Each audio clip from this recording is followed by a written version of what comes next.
From WFAA TV, this is Inside Texas Politics with Jason Whiteley.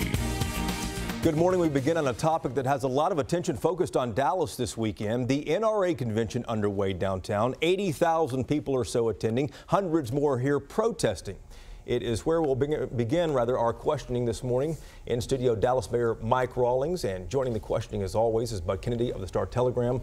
Good to see you, Mayor. Lots to get to, so let's get right to it here. You tried to get some leaders from both sides together to talk about getting illegal guns off the streets. Both sides of this issue are in town. Why wouldn't they come together to sit down and have this conversation? Well, I think it doesn't serve their purposes to do that. I mean, I think people want to stay in their forts and throw fruit at each other as opposed to really getting in place and solving problems. These are advocacy groups. I asked Michael Bloomberg to do it, and he wouldn't come down, and I asked the NRA top folks. I was going to bring some constitutionalists in. Well, I didn't want an argument. I wanted to talk about how do we pull the country together around the Second Amendment, making sure we honor that, but we do it in a manner that keeps us all safe. What does that say about the state of where things are right now if you couldn't get either side together to even talk about this in a substantive way? It's sad because what it says is money drives this, okay? Media drives this, and media is much more exciting when people yell at each other. And you don't yell at somebody if you're sitting across the desk from them, okay? You have a tendency to do that when you kind of tweet and get on social media and the like. Mayor, we know that you wanted to talk about Officer Santander and the emotion of last week. Yeah, I'll tell you, it's especially with the NRA been here. That was a very, very sad situation. We still have an officer in the hospital. She almost died. And we're reminded of what happened on July 7th a couple of years ago. Guns are all part of this, and guns are a necessity and a part of our society, but how we do it is important. And Rogelio was a great, great man, and the city would have been proud if they'd have sat through that service. We honor him. I want to ask you about Atmos Energy as well. CenterPoint Energy, their counterpart down in Houston, it removed all of its old cast iron pipes down in that city years ago. Why isn't there a pressure on Atmos to do the same thing here in Atmos's own hometown? Well, people don't understand that the city of Dallas does not regulate Atmos. That's the Railroad Commission. And the Railroad Commission regulates them in a manner that they deem appropriate, and also they know that chargeback is going to come to them. So there's a kind of a balancing act. How much do we want the cost to go up? But doesn't City Hall have some influence, though, Mayor? I talked to Chairman Craddock about this issue, and she was really kind of pretty passive in saying, look, we'll let them kind of get to us back annually. We had a great meeting with them, and everybody kind of said we need this to go faster. We need to know more information, and so we've got a voice in it, but we do not have the authority. Are you confident in Atmos's safety in this city? I'm not, okay? I'm confident they believe they're safe, and that makes me feel good. I haven't gotten that answer from Railroad Commission. I asked for some documentation from Atmos. They've given it to me, and I'm getting to feel better about this. But this stuff can happen at any time, and that's why it's tough for a mayor to say, we're safe. I want somebody to tell me that. Mayor, a lot of cities, school boards, improvement districts had their elections yesterday, but you believe all the elections ought to be moved to November? I do. I do. We have too few people voting to elect two important folks. We are number 50th in the big cities for voter turnout for municipal elections. That's terrible, okay? And the answer is very simple. What Austin did, they move it to November. And when they move it to November, you have the bell curve of life working better, because that's when all these folks work as opposed to the extremes. And that's why, coming back to the NRA, we need to be focused more on those folks. Doesn't partisanship drive a November election? No, it doesn't. Isn't it more difficult to vote on a Tuesday than on a Saturday? No, no. First of all, the facts show that Tuesday you get more people out than a Saturday, okay? And second, this is down ballot, and you can write there's no D or R next to anybody's name. And you can write the law in such a way that people cannot run in a partisan fashion. So this is the answer to get better elected officials and to get voter turnout up. Isn't that what we all want? Engagement. City staff is bringing council a draft ordinance before the summer break on regulating these bikes that are all over the place. What do you want to see in there? I want to see fewer bikes in the streets. I want bikes to be standing up. I do not want them to be in the middle of the streets where people are running over them. And I want some sanity to this. I mean, it's right now an abysmal situation for us in the city. Was it a mistake to bring those bikes here? Well, I think you never know about legislation, about new innovation. And when innovation happens, you don't know exactly what's going to happen. So I understand why they tried it. I'm not as happy with how fast or how slow we moved. We needed to move faster. So is this requiring docks for these bikes to keep them standing? There are several ideas that are going to be shown to us here in the next month. These are dockless bikes. Hey, docks are not only the solution. Paris is having huge issue with their dock program because of the electricity and the like. So there's a lot of things that are happening. We need to have more bikes out there, but this has gone wild. San Antonio decided not to bid for the Republican convention in 2020. Is Dallas bidding for a Republican convention soon, or Democratic? We decided not to as well. Why? Okay. First of all, the dates they gave us were full. We had conventions in that time. We're becoming a great convention town, and we couldn't get the hotels around it. Second, there was a little bit of bad taste in our mouth after the last one. As you know, they told us we had it, and the last moment the rug was pulled out underneath us. And so we just got together with the hoteliers, with Visit Dallas, and we decided we're going to take a pass on it this time. I want to ask you in the final moments here, too, also, what should happen to that pedestal at Lee Park where the Robert E. Lee statue used to stand? Well, that plinth needs to come down. We need to clean it up. We've asked the city manager to expedite that, and there's a time capsule in there someplace as well. We want to get that out of it. Pull it out, too. Mayor Mike Rawlings, good to see you. Thank you, Mike. Thank you. We are 2 weeks and 2 days away from the May 22nd runoff, and Democrats running for governor have finally agreed to debate. It happens this Friday in Austin. Lupe Valdez and Andrew White finally on stage together, likely happening at UT. One of the journalists likely to be there as well is Alex Samuels. She's a reporter of the Texas Tribune, and she is in for Ross Ramsey this morning. Good morning to you, Alex. Morning. Sheriff Valdez said she couldn't debate White in Corpus Christi, then announced that she's going to do this one. She's ahead right now in the polls, many people believe, but this has really been a tough weekend for her. Yeah, so this past weekend, both Valdez and White spoke at an event that I believe was held here in Austin, and a high school student had asked Valdez, essentially, why should the Latino community back you, given your record as, quote, anti-immigrant, specifically as it relates to cooperating with federal immigration authorities. And after Valdez gave what the group criticized as, an answer where she kind of skirted around some of the major points, the group Jolt Texas, who hosted the debate, they threw their support behind White. So now coming into this debate, it'll be interesting to see how that goes, and if Valdez is asked the same questions, and kind of interesting to see how that will play out. Yeah, no doubt interesting as well. Let's talk about DACA briefly as well, too. Texas Attorney General Ken Paxton suing to stop DACA. He's arguing President Obama had no authority to enact an immigration program, rather. That's Congress's job. Talk to us about the timeline here, Alex. Yeah, so this goes back to June of last year. So in June of 2017, Ken Paxton threatened to sue if DACA was still in place by September of last year. And after a series of court rulings prevented the Trump administration from taking such actions, Paxton then wrote in January of this year that he would consider filing suit if DACA was still in place by this June.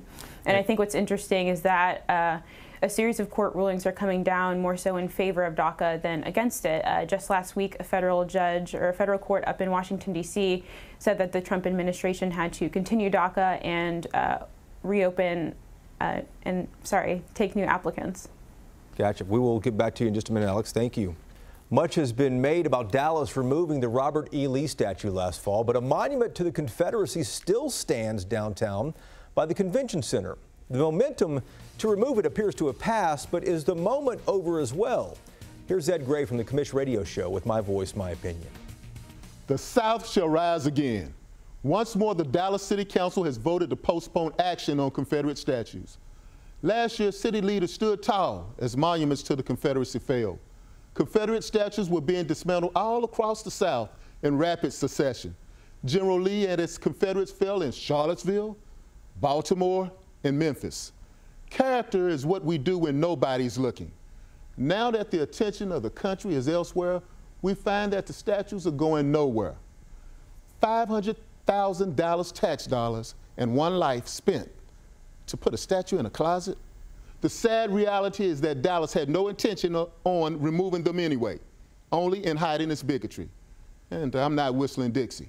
I'm Ed Gray, and this is my voice, my opinion. 53 years after his murder, a local documentary makes some new revelations about Malcolm X. Pastor Ricky Rush says his church needs to see it. We'll ask him why in studio. Hey guys, come on in. Hey Troy. Yeah, let me show you around. Wow. You know, as the Acme Brick spokesperson, I get paid in brick. All the brick I want. To get Acme Brick quality, look for the Acme name. Now through Monday, $10 a month interest-free. That's your low monthly payment at Rooms to Go for everything you're about to see. Over 100 perfect picks, just $10 a month for sofa and love seat sets, sleeper sofas, a dual reclining sofa, a sectional, $10 a month for 5-piece dining sets, 5-piece bedrooms, wall units and consoles, complete queen bed with mattress, just $5.99 or $10 a month for 60 months interest-free. Now through Monday at Rooms to Go.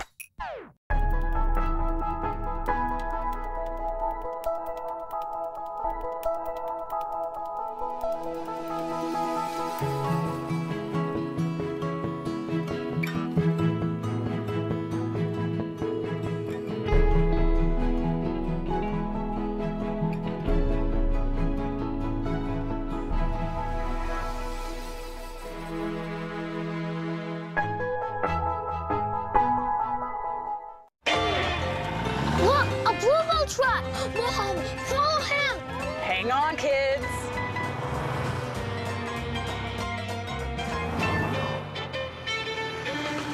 Folks everywhere just can't seem to resist the rich homemade taste of Bluebell ice cream. And because it's delivered fresh to your store by our very own drivers, we've developed quite a following. Somewhere a full half-gallon of Bluebell ice cream is on its way to you. Tap into family fun at Grapevine's 34th Annual Main Street Fest, a Texas-style craft brew experience presented by Bank of the West. May 18th, 19th, and 20th. Savor delicious food and tasty craft brews, and make sure you pay a visit to the Lone Star State of Mind Pavilion, featuring Texas-made products, food sampling, Texas wine, and much more. With artisans, carnival rides, and live music, there's something for the whole family. Get your tickets today at GrapevineTexasUSA.com. It's Empire Today's biggest sale, the 50-50-50 sale. 50% off carpet and flooring, 50% off padding and materials, and 50% off installation. That's right, half off your entire project. You can save thousands. Empire's 50-50-50 sale won't last long. Don't miss 50% off carpet and flooring, 50% off padding and materials, and 50% off installation. 800-588-2300 Empire. Today. Hey, Troy Aikman. Could I get an autograph? Wow, signed by the Acme spokesperson himself. Hey, played a little football too there, young man. Oh, that's nice. To get Acme Brick quality, look for the Acme name. We don't often review films on this program, but there is a new documentary coming out that's getting a lot of attention. It's about Malcolm X. It's locally produced and looks at more than just his radical stances. It explores his conservative views, among other things. Pastor Ricky Rush usually stays away from these hot-button political issues, but he wants his parishioners and the community to see this and is hosting a screening on Saturday. And Pastor Rush is here to explain why. Good morning to you. Good morning. Yeah, let's start out with your dress here. You want to make sure we point out that you're not dressing down for the program here. Well, no, and all due respect, I believe that the reason we're even having this particular film and bringing an awareness to this cause is because someone has made a difference. And what we're doing here right now in the city of Dallas, actually it's a national movement of being mad, making a difference. And instead of this this negative force, we're producing a positive force among students, police officers, everybody. We are making a difference. That's the acronym there for MAD. Let's talk about this documentary here. How is it different from all the other historical pieces we have seen about Malcolm X over the years? I think now there's a door that's opening to show a different light. You know, there are some doors. In what sense? Well, because I think we have always, now I didn't grow up knowing a whole lot about Malcolm X. Most of us only knew about the negative sides of that movement and that angry person. And this film says, wait, yes, sometimes we all start out one way, but when we're transformed by the renewing of our minds, as we state in the scriptures, things happen. And at the end of your life, sometimes people remember how you started. They don't know about how you finished. And this document is going to open up a lot of light. It's going to introduce some characters and people that have never ever been public ever.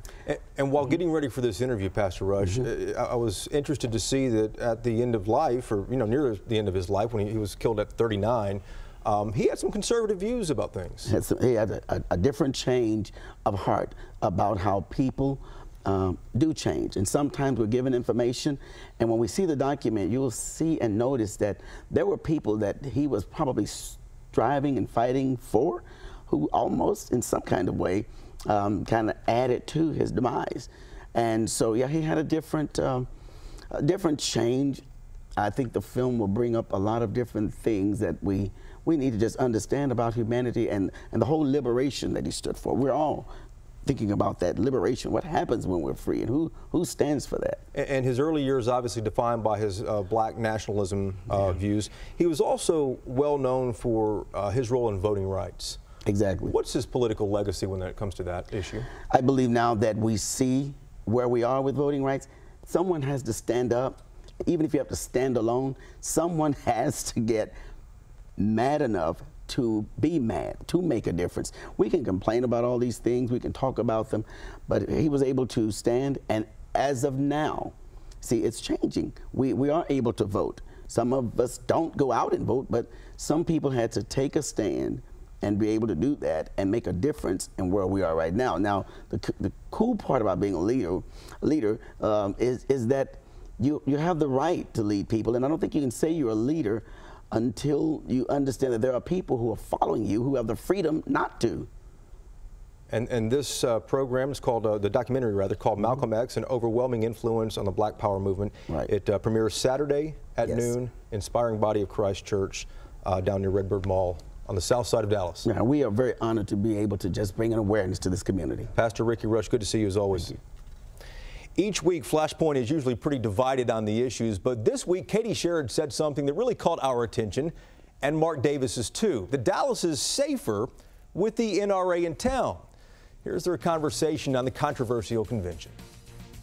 Thank you, Jason, and good Sunday morning, everybody. You know, it just seems fair. Last week, Domingo and I got to sort of welcome the NRA, or at least I did, looking ahead to their visit this weekend. Now they are here, wrapping up. It seems like Katie ought to be able to come in and weigh in. So as the NRA folks pack and head back to their respective burgs, you feel uplifted, cleansed, safer, you happier that they came? I'm thrilled they came. There are people in Dallas who didn't want them to come, tried to cajole them into not even coming. Surely you wouldn't have been on that crowd. Oh, I think they're welcome to be here. In fact, I think it's kind of nice they were here, because that automatically meant that all the people in Dallas-Fort Worth were safer, because studies show that gun accidents drop when the NRA is meeting. So, and it's your safest in the town where they're meeting. So thank you, NRA, for that. I wonder why do you think that is? I'm actually sincerely curious. Well, the studies seem to imply that it's because the gun owners, responsible gun owners, do have gun accidents themselves. They will acknowledge that themselves, that you get all those white guys, and they're mostly white guys here. My gosh. And the number of, well, they are. Well, look at the time. 80% I know. of the attendees what difference are white does that guys. Make? I'm just making an observation, not a judgment. Of course. So thank you for that. No I problem. do wish we had managed to have a conversation about Why can't we regulate guns like we regulate cars? Because there is no Second Amendment promising you the right to own a car. They're completely and totally different. But I agree that they're different, but I think they're both tools that can be used well or poorly. No doubt about it. And I think the NRA used to teach us how to do it well. Their whole mission has changed. Name me anybody that does a better job of teaching gun safety than the NRA. I think the reason accidents go down when the NRA is in town. The U.S. Army, for one thing, the U.S. military, among other things. Well, they're good with guns too. From the right, Mark Davis, 660 AM, The Answer. And from the left, Katie Sherrod. Every rider has a story. For some, it takes an unexpected turn, but you don't have to face it alone. We're the first call riders make when they're injured. If you're injured in a motorcycle accident, call 1-800-LAW-TIGERS, Texas Motorcycle Lawyers. One huge store, one big final weekend of special savings and financing. Nebraska Furniture Mart warehouses are packed with specially negotiated deals in every department. Plus, we make it easy to buy with big-time financing. So right now, get special 66-month financing on furniture and flooring, 32-month on appliances and electronics. Get this 65-inch LG TV for just $699, $300 off suggested retail. Get more big deals in every department for one final weekend at Nebraska Furniture Mart. Legendary jockey Victor Espinoza is insatiable when it comes to competing. So is his horse when it comes to snacking.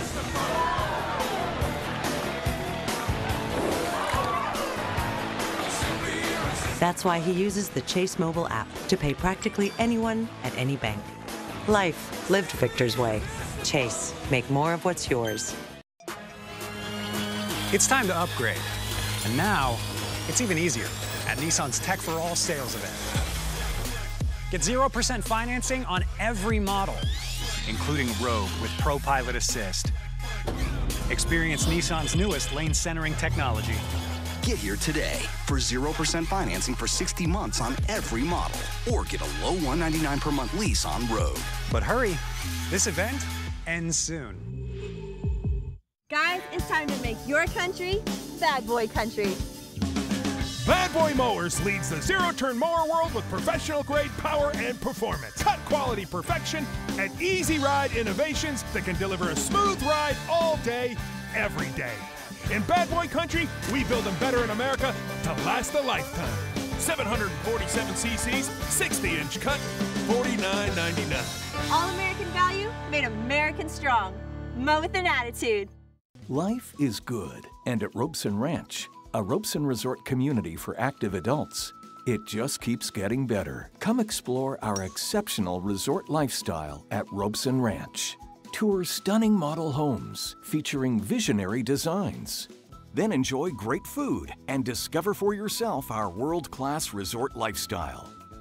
Visit Robeson.com for details.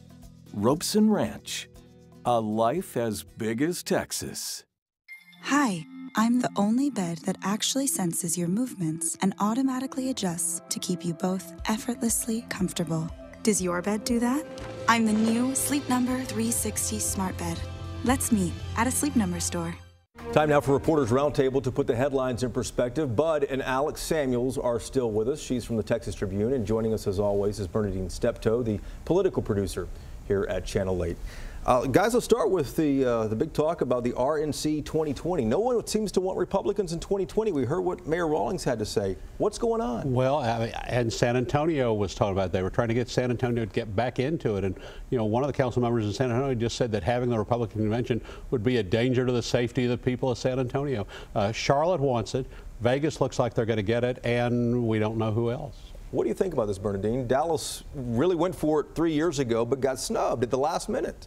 And they don't want to get snubbed again. And as well, the cost of bringing the RNC to the city, but also I think it's pretty ingenious of them to ask San Antonio when it is majority Hispanic, and the most of the efforts toward Hispanics have been negative.